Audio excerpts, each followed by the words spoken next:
नमस्कार, मी के. शेख केरुरकर. बिलोली तालुक्यामध्ये सगरोळी येथे रेतीघाट असल्यामुळे माननीय तहसीलदार साहेब यांनी घरकुल लाभार्थ्यांना 5 ब्रास रेती विनामूल्य मिळावे याकरिता पत्र काढलेले असताना घरकुल लाभार्थ्यांना मात्र रेती मिळत नाही व परराज्यामध्ये रात्रंदिवस रेती जात असल्याचे नागरिकांमध्ये बोलल्या जात आहे व या रेतीवर नियंत्रण मिळवून घरकुल लाभार्थ्यांना 5 ब्रास विनामूल्य रेती मिळेल का अशी शंका नागरिकांमध्ये मिळत आहे.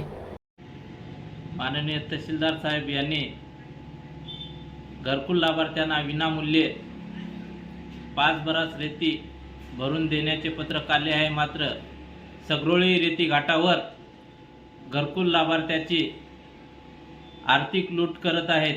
त्या ठिकाणी गेले असता घरकुल लाभार्थ्यांना रेती भरून देण्यासाठी 5,000 रुपये मागत आहेत.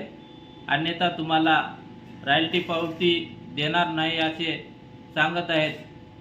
त्यामुळे घरकुल लाभार्थ्यांची मोठ्या प्रमाणात आर्थिक फटका बसत आहे. त्यामुळे तहसीलदार साहेबांना विनंती आहे की घरकुल लाभार्थ्यांना 5 ब्रास रेती विनामूल्य देण्यात यावी. लोकांकडे काम नाही, पैसा नाही, त्या ठिकाणी घाटावरच्या लोकांना 5,000 कुठून द्यावं याकडे प्रशासनाने सगरोळी रेती घाटावर सर्रास लूट होत असून त्या ठिकाणी थांबवण्यात यावे.